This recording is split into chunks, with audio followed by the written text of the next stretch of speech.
بسم الله الرحمن الرحيم الحمد لله رب العالمين وصلى الله وسلم على سيد المرسلين سيدنا محمد وعلى آله وصحبه وسلم أجمعين أما بعد walaalayaal waxaad kusoo dhawaataan barnaamijkii aan isku xusuusinaynay sidaan uga faa'iideysan lahayn bishan barakeysan ee Ramadaan xalaqadan kooban waxay ku saabsan tahay Ramadaan wal Qur'aan bisha Ramadaan iyo Qur'aanka Kariimka sidaad ogtihiin qur'aanka kariimka ah oo kitaabkii ilaahay ah oo kalaamu rabbil caalamiin ah waxa uu soo degay ama ilaahay uu soo dejiyey bishan barakeysan ee Ramadaan shahru Ramadaan alladhi unzila fihi alqur'aan hudan linnaasi wa bayyinaatin min alhuda walfurqaan buu ilaahay subxaanahu wa tacaala bisha Ramadaan waa bisha ilaahay subxaanahu wa tacaala uu maartay soo dejiyey qur'aankan sharafka badan marka waxaa aad iyo aad muhiim u ah in bishan qiraa'ada qur'aanka aad iyo aad loo badiyo iyadoo goor walbaba qofka muslimka laga rabo qur'aanka akhrintiisii iyo ka warqabkiisii iyo ku dadaalkiisii iyo xifdintiisii iyo fahamkiisii inuu joogteeyo haddana bishan markay tahay waa bil ku gaar ah qur'aanka sidaa darteed bay culammadii salafka yacni marka bisha Ramadaan la gaaro waxay samayn jireen yacni waxay duruusta oo dhan bay joojin jireen kutubtay dhigayeen ama duruustay dhigayeen ayay joojin jireen oo warka naftoodii waxay u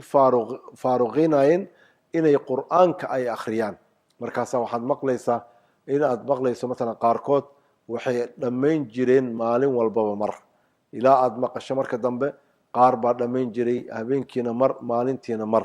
marka waxay kutusaysaa waqtiga ay gelin jireen inta uu leegyahay ayagoo og fadliga qiraa'ada qur'aanka uu leeyahay maxaa yeelay xasanaadka ka xasilaya wax la koobi kara ma aha man qara'a alqur'aana falahu xasana buu yidhi nabiga calayhi salaatu wasalaam qofkii qur'aanka akhriya xasana buu leeyahay walxasanatu bicashri amhaaliha xasanada ama ajarkana 10 jeer baa la laablaabaa wuxuu yidhi nabiga calayhi salaatu wasalaam laa aqulu alif laam miim xarf walakin alifun xarf walaamun xarf wamiimun xarf alif laam miim oran maayo buu yidhi nabiga calayhi salaatu wasalaam waa xaraf aliftun waa xaraf laamtun waa xaraf miimtun waa xaraf alif laam miim marka waa 3 xaraf mid walbaba 10 xasan aad ku helayso bal ka fikir markaad juz qur'aan aad akhriso ama 3 juz maalintii akhriso ama 5 juz akhriso oo xaraf 10 lagu siiyo inta xasanaada ee ma aragtay aad yacni lagu keedin doono ama xisaabtaada aakhiro ku gali doonto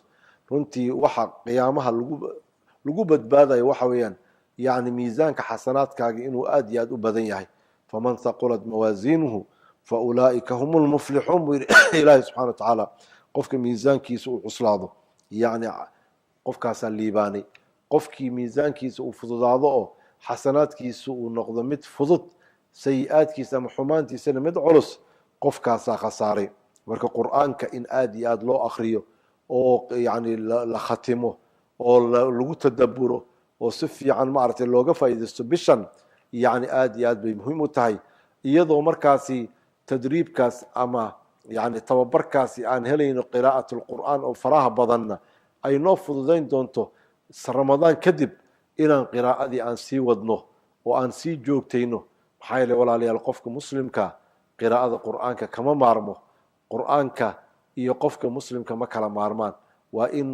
yacni qur'aanka uu daa'imaa oo uu akhriyaa oo uu ku dadaalaa haddii uu doonayo waa liibaan haddii uu doonayo waa sharaf wainahu ladikrun laka waliqawmika wasawfa tus'aluun buu yidhi ilahi subxana wa tacaala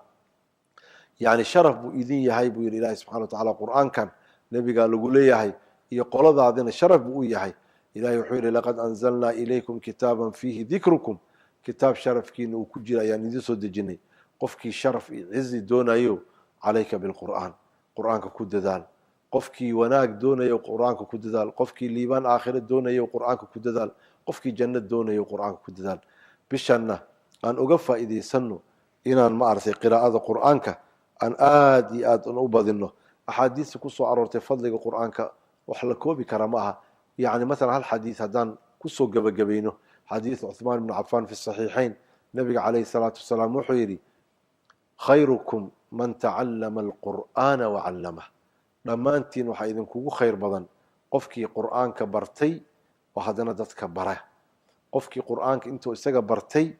yani haddana dadka sii baraya oo faafinaya. marka qur-aanka inaan wada baranno oo haddana insha allah mustaqbalka ku talagalno inaan noqono mucalimiintii bari lahayd ayaan isu dardaarmaynaa. bishan aan uga faa'iidaysan lahayn inaan qur-aan badan akhrino, dhageysano oo aan maaragtay ka faa'iidaysano. hada wabillahi tawfiiq. wassalaamu calaykum waraxmat ullaahi wabarakaatuh.